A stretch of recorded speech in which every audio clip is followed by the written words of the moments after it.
આજની ધર્મકથા. શ્રીપુર નામનું નગર અને પદ્મ નામના એક શ્રેષ્ઠી. એ શ્રેષ્ઠીને ત્યાં કેસરી નામનો એક પુત્ર. શ્રેષ્ઠી પુત્ર હતો, નાનપણથી લાડકોડમાં ઉછર્યો હતો અને આર્યકુળ આર્ય દેશ હોવાના કારણે પરિવારમાં સંસ્કારો બહુ સારા, જૈન ધર્મનું પાલન પણ થતું હતું. પરંતુ નાની ઉંમરથી આ કેસરી એને મિત્ર વર્તુળની અંદર ખરાબ વ્યક્તિઓ મળી ગયા.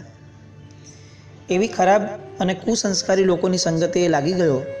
માતા પિતા તરફથી થોડું ઇગ્નોરન્સ આવ્યું અને કેસરી ધીરે ધીરે એટલો રેપિડ વેમાં વયો ગયો કે હવે ખરાબ સંગતોની અસરો એના વર્તનમાં પણ આવવા લાગી. યુવાન થાય એ સમયે તો એનામાં એટલી બધી ખરાબ આદતો આવવા લાગી કે હવે એના ઘરવાળા પણ એથી ત્રસ્ત થવા લાગ્યા. જ્યારે ઘરમાંથી એની પર થોડી કડકાઈ આવવાની ચાલુ થઈ, એવું તરત જ એનામાં ચોરી કરવાની વૃત્તિ આવી ગઈ. આજની જનરેશન માટે આપણે ઘણીવાર આ વસ્તુ કહીએ છીએ કે એ લોકો બગડેલા છે, આ જનરેશન બગડેલી છે. કદાચ હું એમ કહું કે આપણે લેટ છીએ, કારણ કે એક ઉંમર કે જ્યાં સુધી એનામાં રેસિપિયન્સી હતી, લેવાની શક્તિ હતી, ત્યાં સુધી આપણે આપ્યું જ નહીં. ત્યાં સુધી આપણે ફક્ત વધુ કરતાં લાડકોડ આપી દીધા. હવે બગડી ગયો અને બગડેલાનું વર્તન જ્યારે બગડવાનું થયું ત્યારે આપણને રિયલાઇઝ થયું કે અચ્છા આ તો બગડી ગયો છે. અને પછી હવે આપણે ગાવાનું ચાલુ કરી દીધું કે આ તો આખી જનરેશન બગડેલી છે. આપણે લેટ જાગીએ એનો દોષ કદાચ આ જનરેશનનો નથી. અને હવે અગર આપણે લેટ જાગ્યા છીએ તો પછી ભોગવવાનું આપણે આવશે અને સુધારવાની તક પણ આપણે જ લેવી પડશે. તો એ સમજણ સાથે અગર પ્રેમથી કામ થાય તો કદાચ હું એવું માનું છું કે કોઈ પણ વસ્તુ કે વ્યક્તિ બગડેલી રહેવા માટે જન્મી નથી.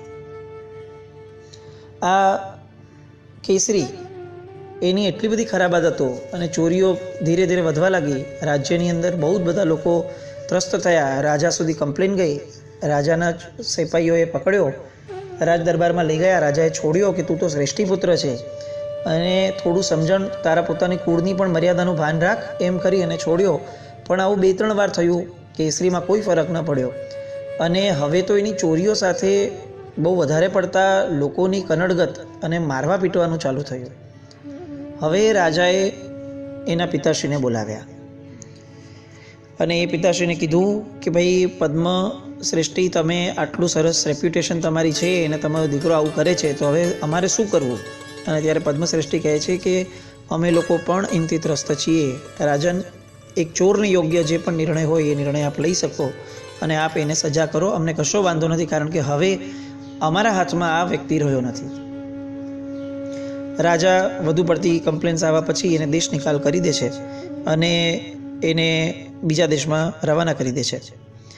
પણ હવે આને ટેવ એવી પડી ગઈ છે કે આટલી મોટી સજા થવા છતાં પણ એને આ એક લત જે છે એનાથી છૂટતી નથી. એવું નથી કે એની આગળ પૈસા નથી અને પૈસાની જરૂરત સખત છે, પણ ચોરી કરવાનું એક વ્યસન પડી ગયું છે. એટલે નગરની બહાર નીકળી ગયો.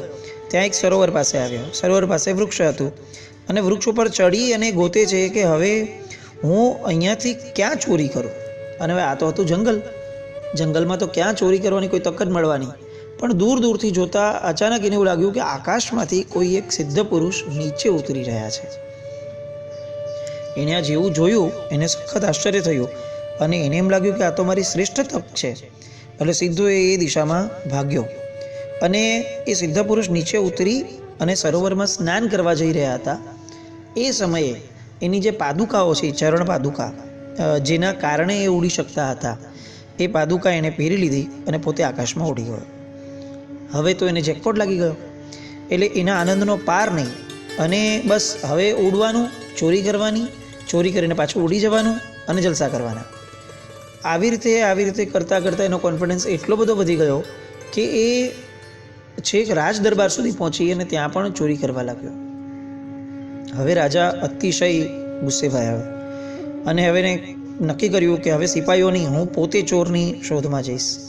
અને ચોરની શોધમાં જંગલ તરફ આગળ વધ્યો અને જંગલમાં એને એક જગ્યાએ દિવ્ય પૂજા ચાલતી હતી, ચંડિકાનો એક પ્રસાદ, ત્યાં ગયા. અને એણે લાગ્યું કે અહીંયા તો ચોર જરૂર આવશે જો આવી કોઈ સિદ્ધિવાળો છે તો. એટલે એ ત્યાં છુપાઈને તલવાર લઈ અને છુપાઈને બેઠા રહ્યા. થોડીક વાર થઈ, ચોર આવ્યો અને એણે દેવીને કીધું પ્રણામ કરીને કે આજે મને જો બહુ બધું ધન મળશે તો હું તારી વિશેષ પ્રકારે પૂજા કરીશ. એમ કહી અને જેવો બહાર નીકળવા જાય છે ત્યાં રાજાને આ આખી વસ્તુનું રિયલાઇઝેશન આવી જાય છે કે પ્રોબ્લેમ આ છે, અને તરત જ એ ભાગે છે અને ઓલી જે ચપ્પલ છે, પાદુકા છે, એને પહેરવા માટે કૂદી પડે છે. પણ હવે કેસરી માટે અને આ બેઉ માટે બહુ જાનનો જોખમ હતું, જાન લગાવીને કામ કરવાનું હતું, એટલે બંનેએ પૂરેપૂરું જોર લગાડ્યું અને અનફોર્ચ્યુનેટલી એક ચપ્પલ, એક પાદુકા રાજાએ પહેરી લીધી. હવે એક ચરણ પાદુકાથી તો ઉડવાનું શક્ય જ નહોતું, એટલે હવે કેસરી ભાગવાનું ચાલુ કરે છે. રાજા પાછળ ભાગે છે. કેસરી દમ લગાવીને ભાગે છે અને જંગલની કેડીઓ છે એટલે બહુ આગળનું દેખાય નહીં, એમાં કેસરીએ એક સાઈડથી લેફ્ટ સાઈડ લઈ લીધું અને રાજા ગોતતો રહ્યો અને રાજા આ બાજુ જમણી બાજુ વયો ગયો. હવે આ બાજુ લેફ્ટ બાજુ જતાં એને આગળ વધતા જોયું તો અચાનકથી જ એને એક મુનિરાજના દર્શન થયા. કેસરીનું મન સતત વ્યગ્ર, અતિશય વ્યગ્ર હતું કે હવે મારું આવી બન્યું, કારણ કે એક તો નગર દેશ નિકાલ, ઉપરથી એમાં ચોરી અને રાજ દરબારમાં ચોરી કરી છે, એટલે હવે તો મને આ રાજા છોડશે જ નહીં. અને એવામાં મુનિરાજ મને શરણરૂપ બન્યા છે. જે જૈનપણું એ પામ્યો હતો એ જૈનપણું અચાનકથી હવે એના મનમાં પ્રગટ થવાનું ચાલુ થયું. કર્મના ઉદયો, કર્મનો ખેલ બહુ અકળ હોય છે, ક્યારે કયા પાસા પલટાય છે એ આપણા બધાના વિચારણા અને ચિંતનની બહારની વસ્તુ છે. જેવો મુનિ પાસે આવે છે, મુનિ પાસે જઈ અને પગે લાગે છે અને વંદન કરીને કહે છે કે મુનિરાજ, મેં ભયંકર પાપો કર્યા છે, અસંખ્ય ચોરી કરી છે, હવે આટલા બધા પાપને મારે ખપાવવા કઈ રીતે? અને ત્યારે મુનિ એમ કહે છે કે જો કોઈ એક માણસ 100 વર્ષ સુધી એક પગ ઉપર ઊભો રહે, સતત 100 વર્ષ, અને તપ કરે, ખાઈ પીએ નહીં, તો પણ એને જેટલો લાભ મળે એના કરતાં 16 ગણો લાભ એક ક્ષણની સામાયિક કરવામાં પડે છે. આપણે જ્યારે આ સામાયિક શબ્દ સાંભળશું ને એવો તરત જ આપણી નજર સામે એક ચિત્ર આવશે, કટાસણું, ચરોડો, સ્થાપનાચાર્યજી. પણ આ સામાયિક થોડીક અલગ વ્યવસ્થાવાળી છે. સામાયિકની જ છે, આપણે કદાચ અલગ વ્યવસ્થા પકડી લીધી છે. અહીંયા સામાયિકનો અર્થ થાય છે ધ્યાન યોગ. હકીકતમાં 2 ઘડીના ધ્યાન માટે સામાયિક હતી. આપણે 2 ઘડી કટાસણા પર બેસવા માટેની સામાયિક ગણી લીધી અને 2 ઘડી બેસ્યા પછીથી આપણે એક સંતુષ્ટિ માનવા લાગ્યા કે મને આ સામાયિકથી આટલું બધું દેવલોકનું આયુષ્ય અથવા આવો મોટો લાભ મળશે. સામાયિક એ ધ્યાન યોગ છે, જેની અંદર શુભ ધ્યાનમાં સતત રહેવાનો એક પ્રયત્ન હોય છે. મન અગર પાછું બહાર જાય છે તો એને ખેંચી લાવવા માટેનો પણ સમત્વ ભાવમાં જ રહેવું પડે એવું એક સુંદર મજાનું આયોજન એને સામાયિક કીધું છે. અને આવું સામાયિક કરવા માટે મુનિએ કેસરીને પ્રેરણા કરી. કેસરીએ તરત જ અંદરમાં તો પશ્ચાતાપ ભારોભાર પકડ્યો હતો, કારણ કે ભય છે. તો આ ભયથી પણ જે વૈરાગ્ય થયો છે એ વૈરાગ્યને હવે સામાયિકમાં કન્વર્ટ કરવાનું, એને એન્કેશ કરવાનું એક સુંદર મજાનું કાર્ય આ મુનિ ભગવંતે કર્યું. કેસરીએ તરત જ એમણે કીધું એ પ્રમાણે વિધિપૂર્વક સામાયિક ગ્રહણ કર્યું અને આજ સુધી પોતે જેટલા પાપ કર્યા હતા એ બધાને યાદ કરી અને અંતઃકરણપૂર્વક એનો પશ્ચાતાપ કરવા લાગ્યો. અને એને એટલી બધી આત્મનિંદા કરી કે મને ધિક્કાર છે કે મેં ન જાણે નાસ્તિક બુદ્ધિથી કેટલા પાપો કર્યા, કેટલા લોકોને હેરાન કર્યા છે, કેટલા ભયંકર કૃત્યો કર્યા છે.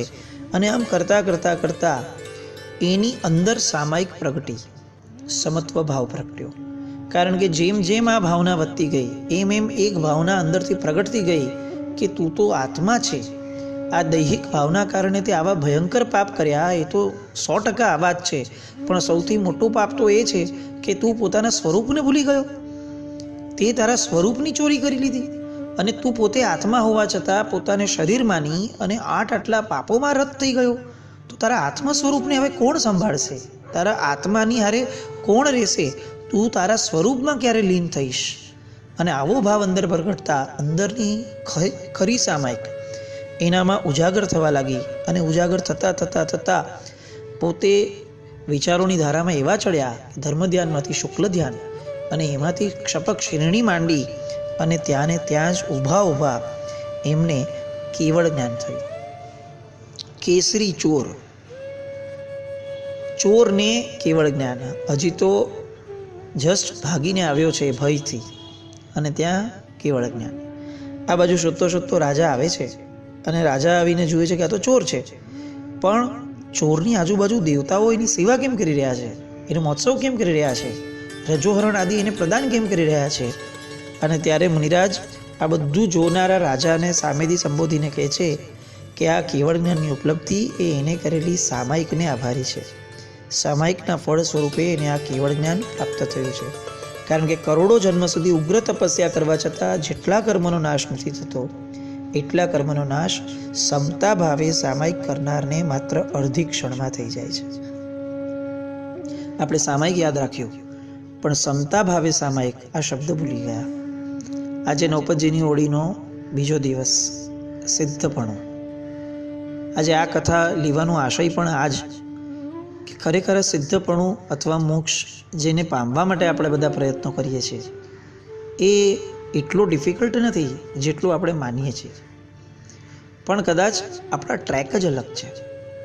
આપણી બધી જ બાહ્ય ક્રિયાઓમાં જે અંતરથી પામવાપણું હતું એને ભૂલી અને જો આપણે આગળ વધશું તો મોક્ષ ડિફિકલ્ટ લાગશે જ. સાહેબ બહુ સરસ અમને કહેતા હતા કે મોક્ષ ખીચડી પકવવા જેટલો સરળ છે જો આપણે એકવાર દિશા પકડી લઈએ તો. અને દિશા એટલે જ અધ્યવસાય અને આશય શુદ્ધિની દિશા. જે આશયથી જે ક્રિયા કરીએ છીએ, ભલે એ ક્રિયા સાવ સામાન્ય કેમ ન હોય, પણ એ ક્રિયા કરતી વખતે આપણામાં આશય શુદ્ધિ છે, આપણામાં જાગૃતિ છે, આપણે લક્ષ્ય બાંધ્યું છે, તો ચોક્કસ એ ક્રિયા આપણને સહાયભૂત થશે. પણ લક્ષ્ય વગરની ક્રિયાઓ એ તો સંગીપણાને ક્યાં શોભશે? તો આ લક્ષ્ય સહિતની ક્રિયાઓ આપણામાં પ્રગટે. ભલે ને એક સાવ નાનકડી જીન પૂજા પણ કેમ ન હોય, સાવ નાનકડું એક દાન પણ કેમ ન હોય, સાવ નાનકડું એક ગરીબને આપેલો કોળિયો પણ કેમ ન હોય, પણ એ લક્ષ્ય સહિતનો છે. હું આત્મા છું આવી સમજણ અને જાગૃતિપૂર્વકની ક્ષણો આપણા 24 કલાકમાં કેટલીક વાર માટે પણ પ્રગટવાનો પુરુષાર્થ છે. અને જો આ નથી તો પછી આ બધી ક્રિયાઓ આપણને શુભ ફળ ચોક્કસ આપશે, પણ આ શુભમાંથી શુદ્ધમાં જશું. કારણ કે મોક્ષ તો શુદ્ધનો આભારી છે, શુભનો નહીં. તો આવી કેટલીક વસ્તુઓ એ સિદ્ધ પદને આપણે સેવતા સેવતા વિચારવાની છે કે આત્મ સ્વરૂપ આત્માને ઓળખ્યા વિના આપણે જેટલું પણ ઓળખવાનો પ્રયત્ન કરીએ છીએ એ બધો એના વગર પાંગડો પુરવાર થશે. એ ચોક્કસ લાભદાયી છે જ, એમાં કોઈ શંકાને સ્થાન નથી. પણ એ લાભ અતિશય બળવાન બની શકે એવો છે. 1 કરોડ રૂપિયા હોય ખીચામાં અને 1 કરોડ રૂપિયાથી કેટલીય મૂલ્યવાન વસ્તુઓ અને રત્નો ખરીદી શકાય, પણ 1 કરોડ રૂપિયાથી કોઈ માણસ ચણા અને મમરા પણ ખરીદી જ શકે છે. પણ એ એની સાર્થકતા છે? એટલે સાવ પુણ્યને માટે કોઈ ક્રિયા કરવી એના કરતાં શુદ્ધિ માટે કેમ એ ક્રિયાઓનો ઉપયોગ ન કરવો? પણ એ લક્ષ્ય બંધાશે તો થશે. મોક્ષ શબ્દ બોલવાથી નહીં થાય, મોક્ષના સ્વરૂપને સમજવાથી, ઊંડાણમાં જવાથી આપણી આરાધનાઓની લંબાઈ વધી, પહોળાઈ વધી, પણ કદાચ ઊંડાણ ઘટતું જાય છે. એ ઊંડાણને પામીએ એ જ આ સિદ્ધ પદની ખરી આરાધના રહેશે. સિદ્ધ ભગવંતોને નમસ્કાર કરીએ. કેસરી ચોર કે જે ચોરી કરીને તાત્કાલિક ચોરીના આશયથી જે નીકળ્યો છે એ પણ જો પોતાના જીવનમાં આટલું નાના સમયની અંદર પરિવર્તન લાવી અને પોતે સિદ્ધપણું પામી શકે તો આપણે ચોક્કસપણે આ મનુષ્ય ભાવની સાર્થકતાને પામીએ એવી શુભેચ્છા. પ્રણામ.